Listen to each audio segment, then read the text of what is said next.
apparently momentarily inbound.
This committee will come to order.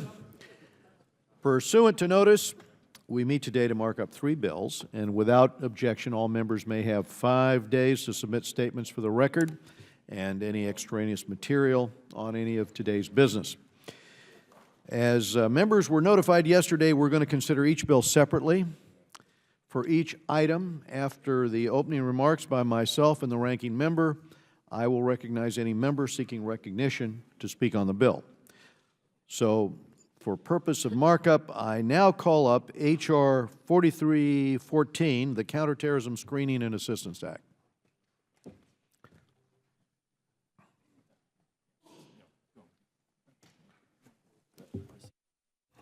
Without objection, it is considered read, and it's open for amendment at any point, and also without objection, as members were notified yesterday, we're going to consider this item en bloc with Royce Amendment 92, a manager's amendment that was provided to your offices, and that amendment is in your packets. I now recognize myself to speak. So I'd like to begin by thanking Mr. Zeldin for his work on this legislation. This is the Counterterrorism Screening and Assistance Act. And last year, the horrific terrorist attack in Paris, I think, showed us how easy it has become for terrorists and for foreign fighters to move across open borders. This important legislation makes several important changes. It requires the Department of State and Homeland Security to produce an annual scorecard. And that scorecard would assess the border security efforts of countries around the world. This will identify weaknesses and areas for improvement abroad, and it will streamline our own efforts to assist partners overseas with border security programs. The administration will then submit a plan to Congress for prioritizing U.S. assistance. The bill also requires the establishment of minimum standards for border security. Countries that fail to meet these minimum standards can have U.S. foreign assistance suspended, employing the same incentive already in place for trafficking and for human rights violations. This bill reflects the recommendations made by our colleagues on the Committee on Homeland Security's bipartisan Task Force on Combating Terrorist and Foreign Fighter Travel, which we have worked together on, by the way. And I again thank Mr. Zeldin for his leadership on this critical issue and recognize Homeland Security Chairman Mike McCall for his efforts on this legislation as well. I now recognize the ranking member, Mr. Elliott Engel, for his remarks on this legislation. Thank you, Mr. Chairman. Happy New Year to you, and Happy New Year to all the members of our committee. I'm happy the committee is getting back to work, and I'm happy to support our first measure today, Mr. Zeldin's bill, the Counterterrorism Screening and Assistance Act. The United States and our partners need to do whatever we can to stop terrorists and foreign fighters from traveling across borders. Here at home, this bill would ramp up coordination among relevant government agencies. Around the world, it would help our partners by speeding up the transfer of the software and technology we use to track international travel, to collect biometric data and to assess the risk individuals might pose. And this bill would put a particular focus on the countries where the danger of terrorists and foreign fighters is most acute. Bill is certainly a step in the right direction. I thank Mr. Zeldin for his hard work. I will support the measure, and I yield back, Mr. Chairman. Mr. Lee Zeldin. Thank you, Chairman. Today I'm asking for everyone's support of the Counterterrorism Screening and Assistance Act of 2016. First off, I would like to thank our committee chairman, Ed Royce, and his amazing staff here at the House Foreign Affairs Committee. Their incredible leadership and assistance on this issue and so many others do so much every day to keep Americans safe. I also wish to thank Chairman McCall, who sits on this committee and serves as the chairman of the House Homeland Security Committee, for his efforts on this very important issue as well. I also thank the ranking member, Elliot Engel, for his support of this effort. The Counterterrorism Screening and Assistance Act of 2016 is so important for resolving the vulnerabilities that currently exist with international security abroad, which pose a concerning threat to our homeland. The horrific terror attacks in Paris, France, that killed over 100 people were largely carried out by European nationals, many of whom traveled to train and fight in Syria and then later returned to Europe through Greece and Turkey. Although local authorities already knew some of the attackers, they were still able to move across borders without detection and in some cases used fraudulent passports. With the rise of terrorism in the U.S. and around the world, and with the high number of foreign fighters returning from ISIS strongholds in Syria, Iraq, and elsewhere, there is a very serious and well-recognized need for improved border security and information sharing between governments. It's essential that the United States work together with the global community to monitor and stop the movement of terrorists abroad. The Counterterrorism Screening and Assistance Act of 2016 would establish a plan to close security gaps that currently exist that allow terrorists and foreign fighters to travel internationally. The plan would establish international border security standards that would be developed in coordination with all relevant U.S. government departments and agencies, in consultation with the Secretary of Defense, Attorney General, Director of National Intelligence, and Director of the FBI. Under the plan, U.S. resources would be utilized in the most efficient way possible, with a special focus on high-risk and medium-risk countries. Under this legislation, a reporting system would also be established to monitor efforts of foreign governments to combat terrorism and foreign fighter travel, and to suspend foreign assistance to countries not making significant efforts to comply. Furthermore, the legislation would put a monitoring system in place that would screen for infectious diseases to contain and prevent any potential outbreaks. This is a measure that is long overdue, and I'm proud to help lead the effort in the House. I strongly encourage my colleagues in Congress to join in this effort to address a serious national security threat and vote today to pass the Counterterrorism Screening and Assistance Act of 2016 to keep Americans safe. Thank you again, Chairman, for your leadership, and I yield back. Thank you, Mr. Zeldin. Any other members seek recognition? Mr. McCall? Thank you, Mr. Chairman. I want to thank you for your hard work on this bill and the ranking member. And, of course, this came out of our counterterrorism task force, spearheaded by the majority leader. And I think it was a great sort of concert of work between the Homeland Security Committee and this Committee on Foreign Affairs. This holiday season provided, I think, further evidence of the high terror threat environment. This become a new norm. Just last week, authorities in the United States and Europe disrupted multiple ISIS plots aimed at innocent civilians celebrating the new year. Good intelligence, cooperation, and law enforcement vigilance helped prevent these potential massacres. But our enemies are still dead set on conducting external operations against us, and they're more capable than ever of doing so. ISIS has now inspired or directed nearly 70 terrorist plots or attacks against Western countries, and as we saw in the streets of Paris, they're deploying some of their 30,000 foreign fighters to carry out operations across the world. As we all now know, it is too easy for these extremists to get to and from terrorist hotspots undetected. Indeed, the mastermind of the Paris attacks bragged in ISIS online magazine, and I quote, "I was able to leave and come despite being chased after by so many intelligence services." As chairman of the House Homeland Security Committee last year, I launched a bipartisan task force on combating terrorist and foreign fighter travel to examine this threat. The panel conducted the widest review on this subject since the 9/11 Commission. They uncovered shocking security gaps, especially overseas. For instance, many countries lack effective counterterrorism vetting systems. They fail to screen travelers against key law enforcement databases or do little to stop passport fraud. Make no mistake, these weaknesses overseas put us in danger here at home. Our task force issued more than 50 recommendations to close security loopholes, and this legislation today by Mr. Zeldin implements several of them. It will help our allies put in place effective counterterrorism tools to more quickly ramp up screening of foreign travelers. It will also reduce U.S. government waste, overlap, and duplication.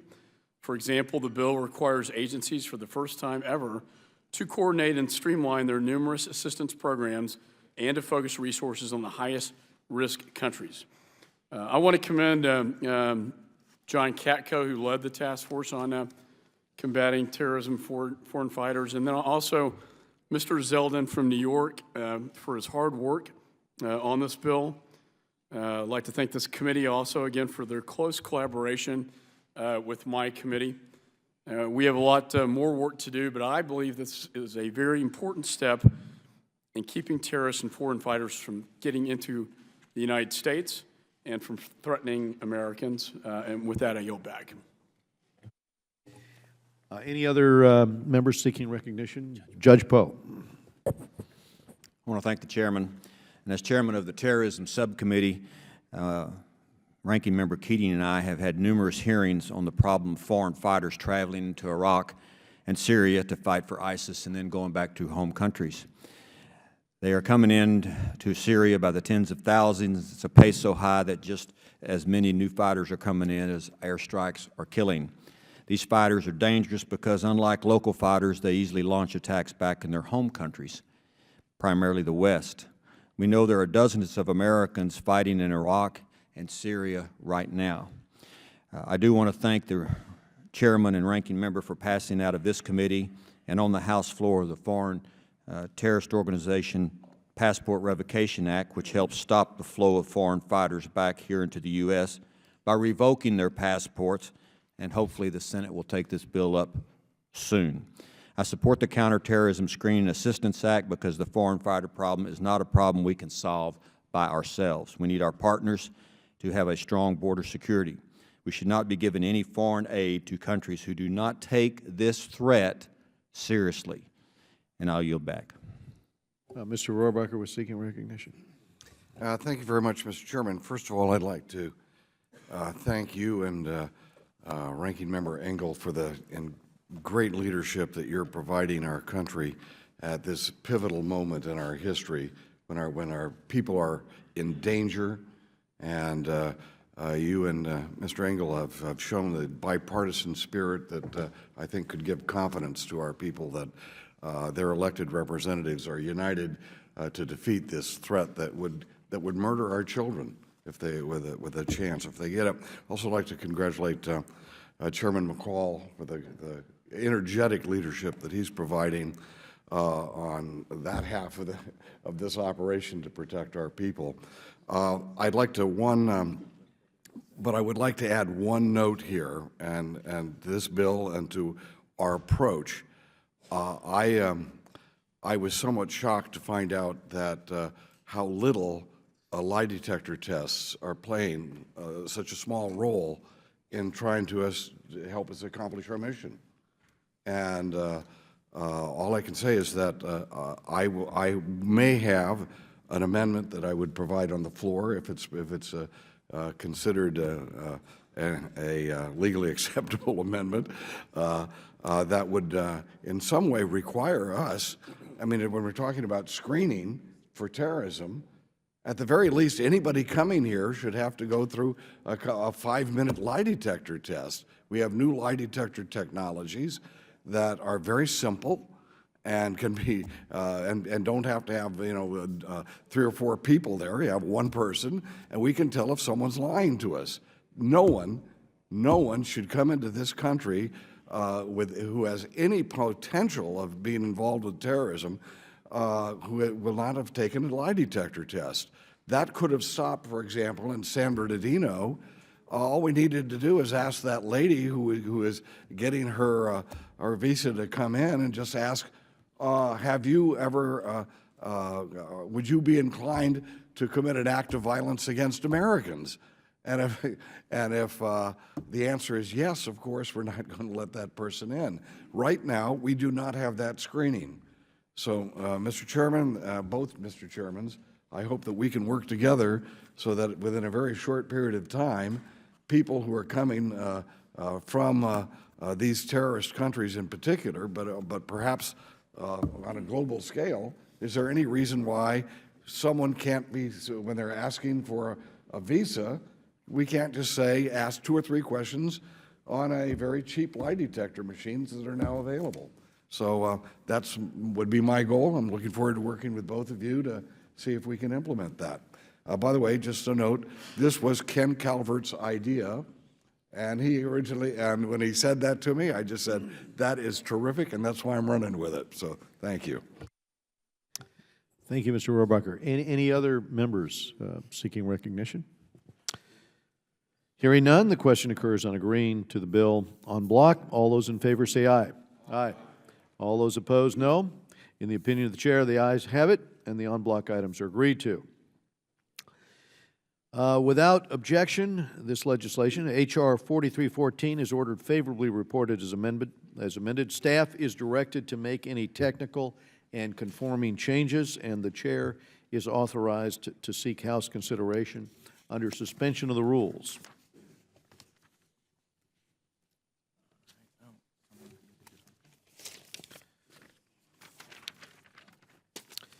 All right, moving on to the next bill. This is H.R. 3662, the Iran Terror Finance Transparency Act. Without objection, the bill is considered read and open for amendment at any point, and I recognize myself to speak here.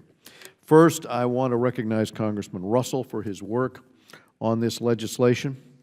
Since the Obama administration completed the Iran nuclear deal, Iran has taken a series of steps that I think were unanticipated by most of us. It has accelerated its missile program. It has violated the UN sanctions in doing so. It has taken an additional American hostage. It has stepped up the slaughter that's going on in Syria.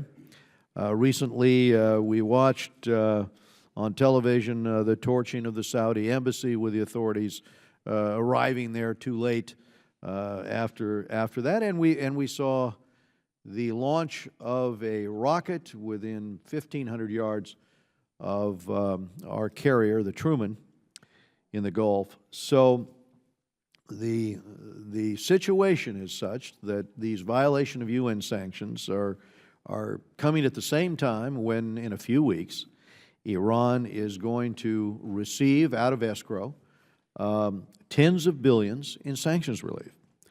So the question here is one of pushback given the violation of the UN sanctions. Indeed, reported sanctions on Iran's missile network were just shelved. There was an intention. Congress had been notified, or the indication was that this action was going to be taken, and then a decision was made after pushback from Iran not to go forward. So, as members will recall from Secretary Kerry's testimony before us, it was not supposed to be this way. The administration told us, while pursuing a nuclear deal, that it would not let up the pressure on Iran's ballistic missile program, nor would it let up the pressure on terrorism that was supported by Iran. And that's the point here of this legislation. And it's an attempt here to hold Iran to this commitment. Before sanctions on a particular person or institution can be lifted, the President must certify that they have not done business in a way that supported Iran's ballistic missile or conventional weapons programs. After all, it's supposed to be 5 years on the conventional and 8 years on the ballistic missiles before Iran is able to go forward, according to the UN sanctions on that, nor that that individual has done business with a terrorist organization. You know, for example, the Quds Forces, which Soleimani is responsible literally for assassinations outside of Iran. That's his job description. And so, connection with that, those individuals should still be on that list.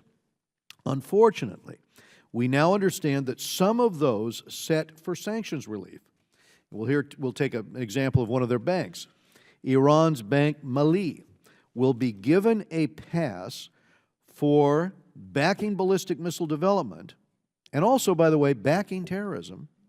And when the Treasury Department sanctioned Bank Mali back in 2007, it noted that the institution had provided banking services first to the Iranian Revolutionary Guard Corps and then to the Quds Forces. And as we all know, the IRGC has committed acts of terrorism, gross human rights violations, and has done the missile tests that we saw very recently in violation of the UN sanctions. Bank SEPA, one of Iran's largest banks, will be another prime winner of sanctions relief in the coming days. And when that bank was designated, again, January of 2007, Treasury Undersecretary Stuart Levy at the time noted, Bank SEPA is the financial linchpin of Iran's missile procurement network, and it has actively assisted Iran's pursuit of missiles capable of carrying, in his words, weapons of mass destruction. With Iran's ballistic missile program accelerating, including a December rocket launch, again, that came within 1,500 yards of our carrier, is anyone comfortable giving what Treasury called the financial linchpin here a jackpot? To be clear, those Iranian banks and individuals not supporting terrorism, not supporting ICBMs, they can be delisted. That's the agreement. They should be delisted. But not so for those threatening our national security. That is what this legislation does, and it's the policy the administration explained to this committee as the way that the agreement was structured, the way that our conduct was supposed to be structured going forward, that frankly this legislation attempts to implement here. So I now recognize the ranking member for his remarks on the bill. Thank you very much, Mr. Chairman. As I've said many, many times, I'm so proud of this committee and its members on both sides of the aisle. We are really an exception to the typical partisan fighting the American people so often, unfortunately, associate with Congress. And under your leadership, Mr. Chairman, we've taken up bill after bill with bipartisan backing. We've carried out oversight on key national security objectives. We haven't wasted our time on political targets, as so many other committees have done.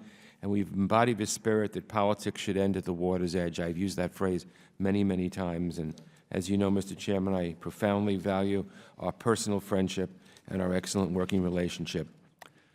I must say, though, that I have to oppose this bill.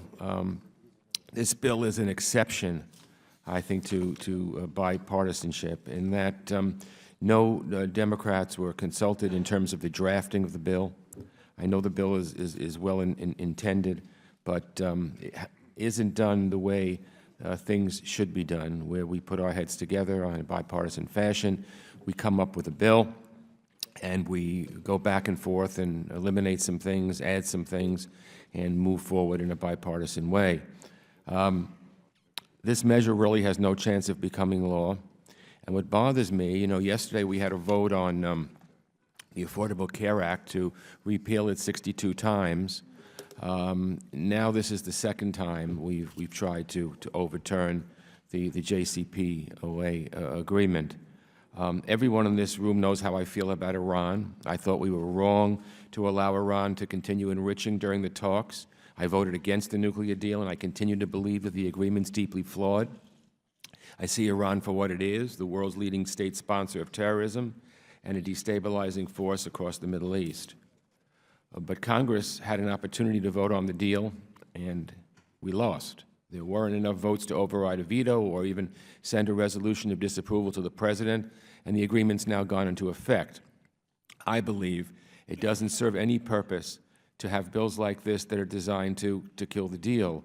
I don't want to vote 62 or 63 times on killing the Iran agreement. We already had one several months ago, and this is now the second one, and I'm afraid we're following the same path that we're following with the Affordable Health Care Act. Congress has spoken, and it's done, and I think that we have to work together on bipartisan legislation that will hold Iran's feet to the fire on its nuclear program and hold the regime accountable for its support of terrorism and other nefarious activities, and also to help our ally Israel with her legitimate security needs. So I don't think it serves any purpose to take up a partisan bill like this that's designed to kill the deal. We know it's not going to go anywhere. We know that if it passes both houses, the President will veto it. I would rather put our heads together and work, as we have done so many times in the past 3 years, to work together to have a bipartisan bill that achieves what we all want on both sides of the aisle. We want to hold Iran's feet to the fire. We want to make sure that they are sanctioned again for other things than the nuclear capabilities, that they're sanctioned for their support of terrorism, and that we have to continue to hold their feet to the fire. I was disappointed that the administration this week mentioned that it was going to impose some sanctions on Iran and then seemed to pull it back. We have to hold Iran's feet to the fire, but the only way we can effectively do that is in a bipartisan way. So we have been working, my staff has been working, we're trying to come up with legislation. We've gone a long way, and I would hope that ultimately we can introduce this legislation with you, Mr. Chairman, with me, working together in one bill, with other members of this committee working together with one bill. I would like to do what we did in this committee, where we have repeated so many times, and it almost sounds unbelievable, if people had listened to Chairman Royce and myself back in 2013, when this committee unanimously, with not one negative vote, passed an additional Iran sanctions bill, which we were proud of, and then it passed on the floor with 400 yes votes. That's the kind of bipartisan bill I would like to see us do now to hold Iran's feet to the fire. So there's no shortage of good ideas as to how to achieve these goals, and we can do this. So I'm going to oppose this bill. I hope that we can again get together and come up with a bill that does what this bill does, but a bill like this, which has sponsors only from one of the political parties. All the sponsors are Republicans, and to be fair to Mr. Russell, he did ask me about going on the bill, but Democrats had no part in drafting the bill, no part in formulating the bill. And if we're going to have something that shows, that moves forward and makes sense, we have to do it in a bipartisan way. And unfortunately, I don't believe this is the way to go about it. So I'm going to oppose it. I hope we can pick up the pieces because, again, the President will surely veto this if it passes both houses. And I'm hoping to come up with a bill that the administration can understand that we in the Congress feel very strongly about holding Iran's feet to the fire. Mr. Chairman, everything you said, I agree. Everything you mentioned, I agree. Everything you talked about, the threat to Iran, I agree. I just don't believe this is the way to go about doing it. No, thank you. I yield back. Thank you, Mr. Engel. We have mainly produced bipartisan legislation on this committee. That is my preference. It is the preference of the ranking member, I know. Any additional members seek recognition? Judge Ted Poe. Thank you, Mr. Chairman. I was one who voted against the Iranian deal. I thought it was a bad deal. But Mr. Engel is right. It is a deal that is made with America and Iran. But the situation is getting worse under the deal.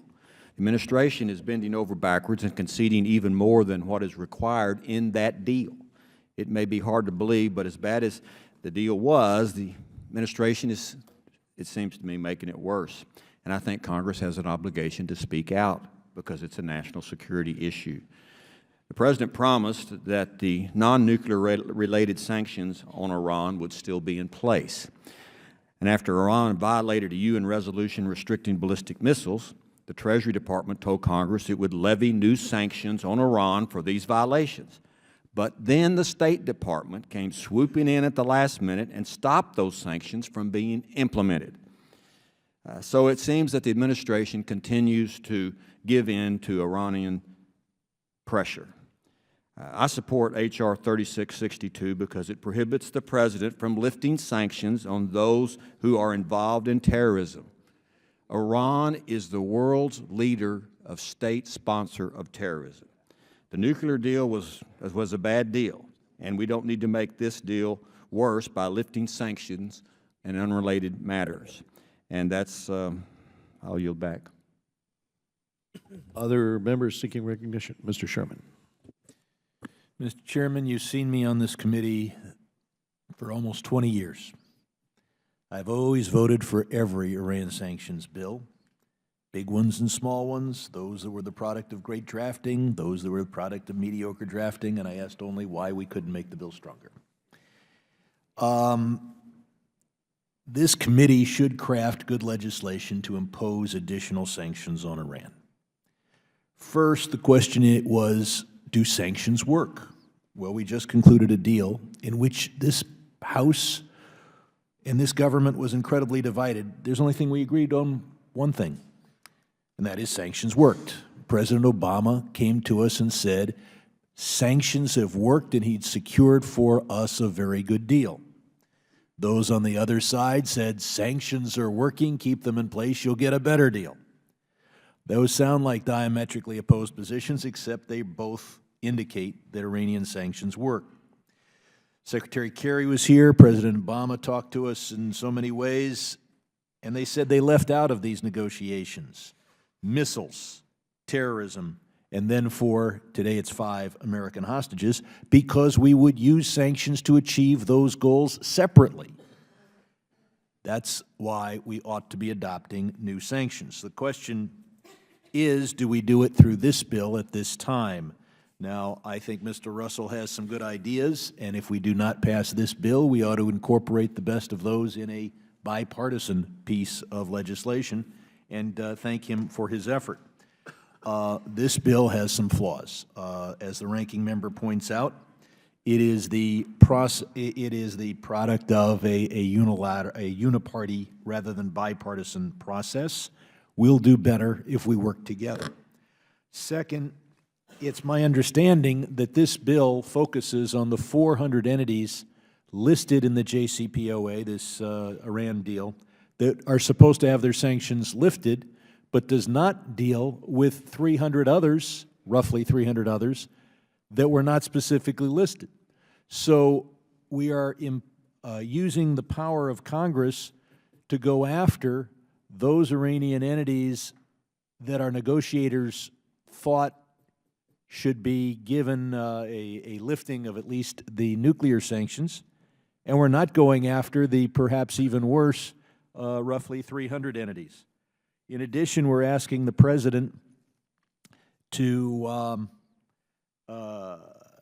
certify that entities have not engaged in various activities since the beginning of time.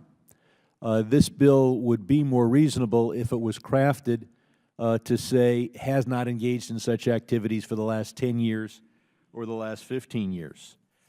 So I look forward to better Iran sanctions legislation, although I will point out one thing about the timing of this bill. Iran's stockpile of enriched uranium has now been shipped out of the country. Virtually all that they promised to ship out. So we've already gotten the good parts of this deal. If Mr. Machiavelli were advising us, he would say now is the precise time to pull out of the deal, since we've gotten the good parts delivered to us already. I don't think that that is the process America will take. I do not think that this is a that this is like a spectacularly well-timed bait-and-switch program with the Iranians. So I look forward to a better process. I look forward to a better deal. I will reluctantly oppose this bill, and I think in the future we need sanctions designed, as the President promised we would have, to change Iran's behavior in supporting terrorism, in seizing hostages, and in developing missiles in violation of UN sanctions. And let me say that if Iran never had a nuclear program, but engaged in violating UN sanctions on missiles, seized American hostages, and killed tens of thousands of people in Yemen and Syria, we would be imposing sanctions. We shouldn't fail to do so simply because a deal strictly designed to focus on their nuclear program was signed by the President but not endorsed by Congress. I yield back. Do any other members seek recognition? Hearing none. Mr. Deutsch. Thank you. Thanks, Mr. Chairman. Mr. Chairman, as you know, I deeply appreciate the commitment that you and the ranking member share to preventing Iran from acquiring nuclear weapons. This committee has been vigilant in its oversight and has worked in a bipartisan fashion to move numerous pieces of legislation that have had significant impact on Iran's nuclear activities. But unfortunately, today's legislation doesn't advance our shared goal of preventing Iran from acquiring nuclear weapons or halting Iran's dangerous and destabilizing regional activities. I opposed the nuclear deal, and in doing so, I laid out my expressed concern that sanctions relief would only further Iran's unyielding support for terrorism and its regional belligerence. And those concerns haven't changed. Iran's bellicosity continues. In the last 3 months, Iran has launched 2 ballistic missile tests in blatant violation of UN Security Council resolutions, and it's done so with impunity from the international community. And if the UN Security Council fails to punish Iran for its violations, the United States must act. In fact, Representative Kennedy and I wrote to the President more than a month ago asking him to take appropriate action to punish Iran for these missile tests. And based on this week's public statements from the White House, I am confident the administration will do so. I've also expressed directly to the administration the need to ensure that any entity that is subject to sanctions removal under the nuclear deal be carefully investigated and re-sanctioned if they are found to be engaging in support for terrorism or human rights abuses. This bill, unfortunately, doesn't give us the tools to do that.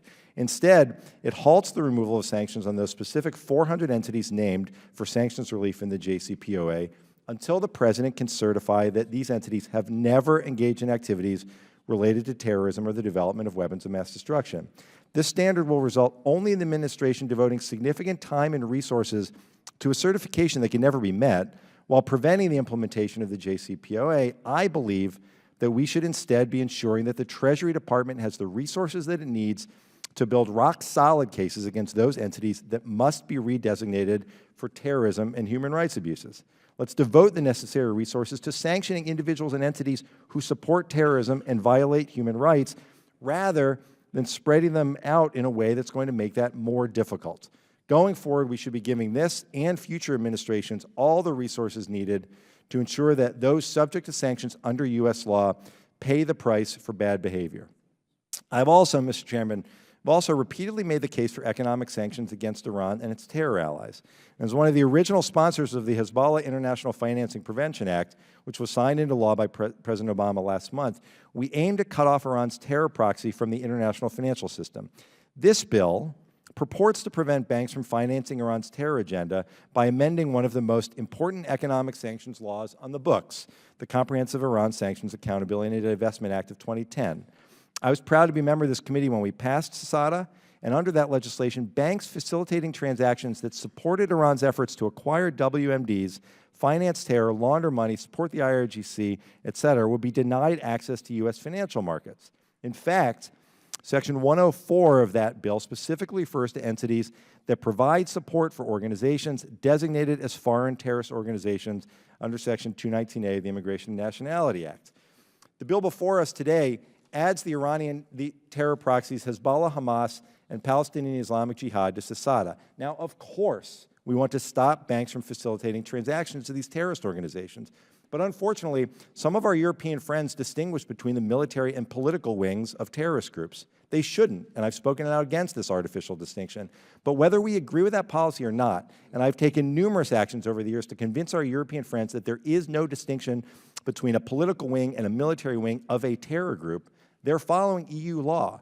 And because of this discrepancy, by naming these specific groups in CISADA, as this bill does, it would have the potential to cut off European banks from the U.S. financial system. And even as we continue to urge them to recognize that a terrorist group is a terrorist group, we also ought to be working with our allies to craft the toughest sanctions to crack down on Iran's dangerous activities. And let's not lose that necessary focus on Iran.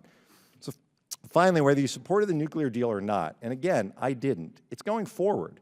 So instead of looking for partisan ways to try to stop the deal, we should be looking for bipartisan ways to try to ensure that it is enforced with vigor and with the most stringent verification and compliance. And if a violation occurs, that we have the tools and the teeth behind those tools to enact punishing new sanctions, hopefully with the support of our international partners, but if not, then certainly with the full weight of the United States government. And finally, to be certain that sanctions arising from terrorism and human rights abuses that were never a part of the nuclear deal are fully enforced.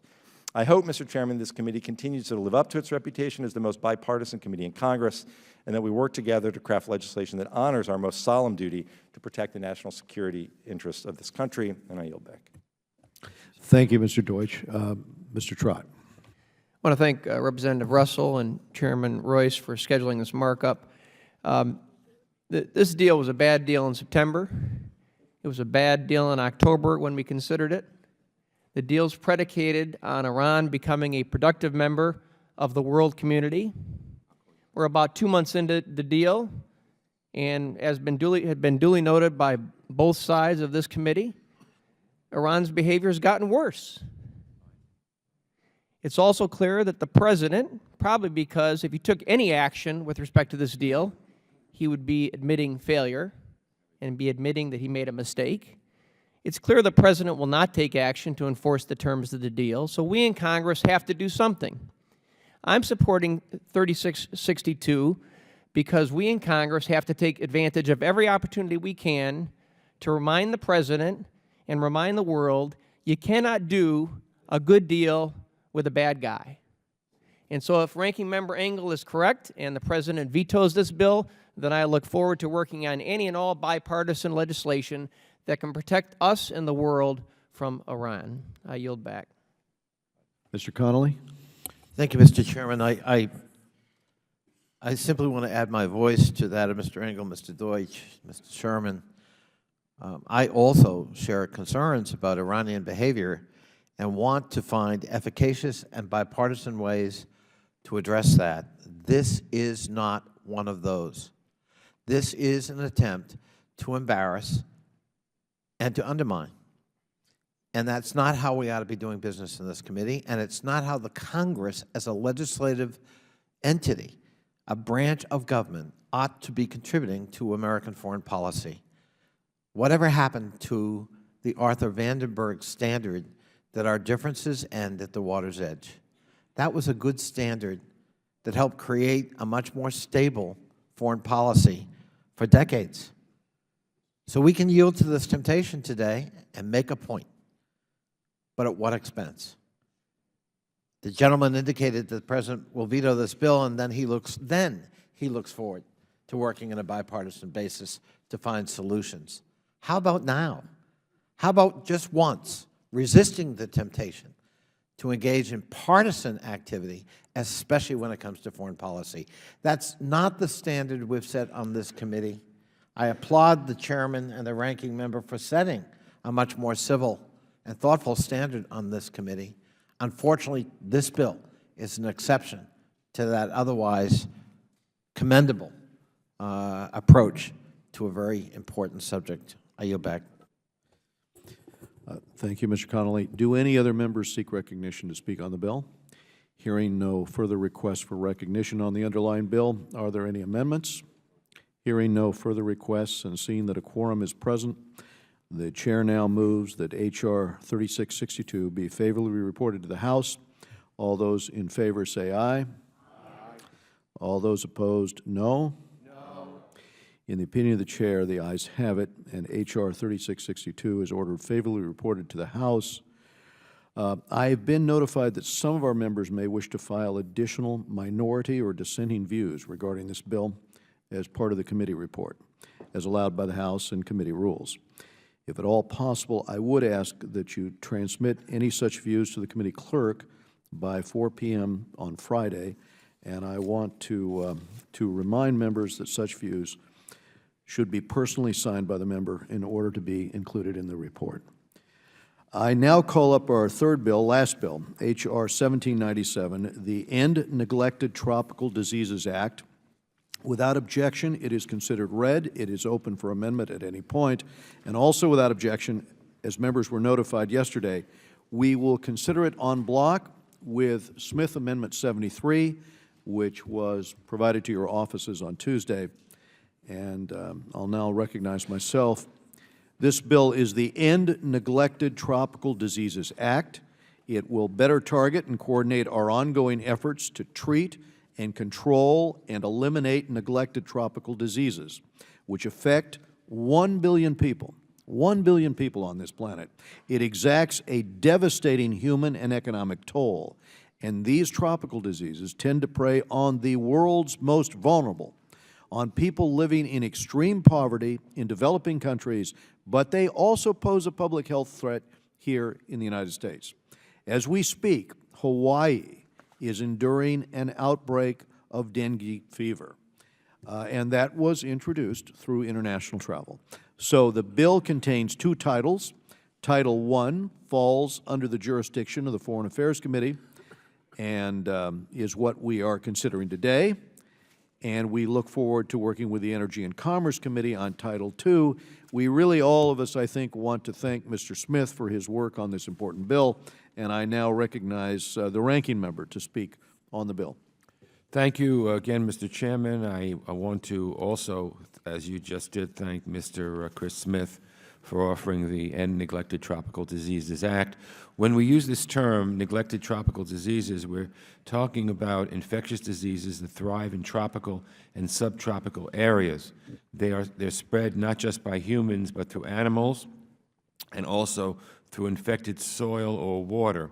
These diseases take a particularly high toll on poor populations in developing countries. Diseases like these stifle growth and progress even when we know how to treat them. That's why a decade ago, President Bush launched the Neglected Tropical Diseases Program at USAID. The Obama administration carried this work forward, and by 2014, this effort has led to 1 billion treatments worldwide. So again, talk about bipartisan cooperation.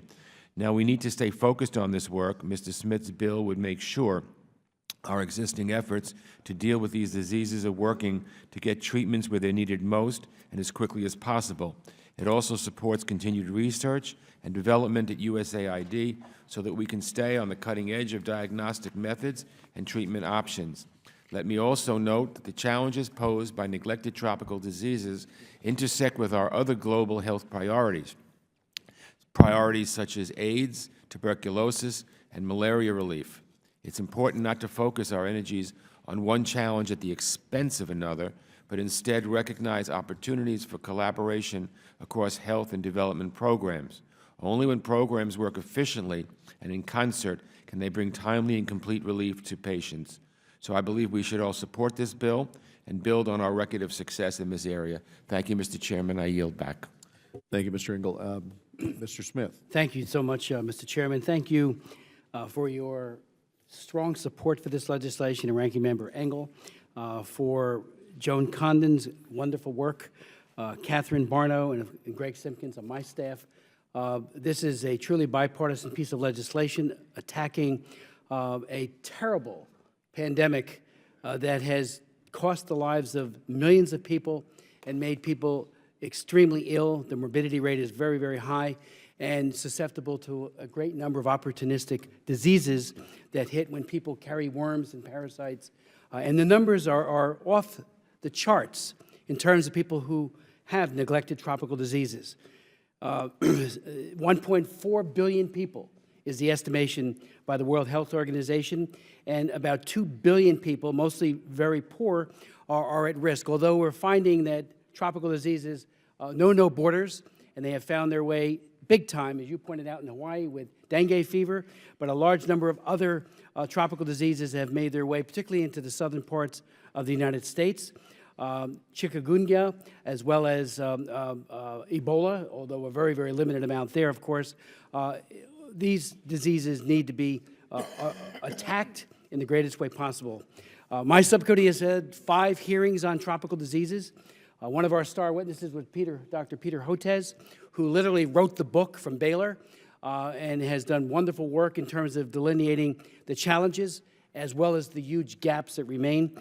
So again, we're going to do everything we can with this legislation to try to be an all-of-government effort from CDC, HHS, and as you pointed out, Title II of the bill has been referred to the Energy and Commerce Committee, and one of the provisions there is to establish a center or centers of excellence devoted to researching, preventing, and hopefully treating these NTDs because they are taking the lives of so many people. So I thank you again, Mr. Chairman. Without objection, I would ask that my statement be made a part of the record. But this is a bipartisan bill, as I pointed out. And I do want to thank Chaka Fattah, the Chief Democrat's co-sponsor, Matt Salmon, who has done yeoman's work on this issue and cares deeply about it. Mr. Johnson, Mr. Meadows, Rangel, and Wahlberg, my ranking member, who is also a co-sponsor, for her support for it. And again, we need to move this forward, and I think it will literally save many lives, not around the world only, but in this country as well. Yield back. Thank you, Mr. Smith. Any other members seeking recognition? Hearing no further requests, are there any additional amendments? Hearing none, the question occurs on agreeing to H.R. 1797 en bloc. All those in favor say aye. Aye. All those opposed, no. In the opinion of the chair, the ayes have it, and the en bloc items are agreed to. And without objection, 1797 is ordered favorably reported as amended, and staff is directed to make any technical and conforming changes. So that concludes our business for today, and I want to thank Ranking Member Engel, and I want to thank all of you on the committee and our staff for the work that went into today's markup. The committee is adjourned.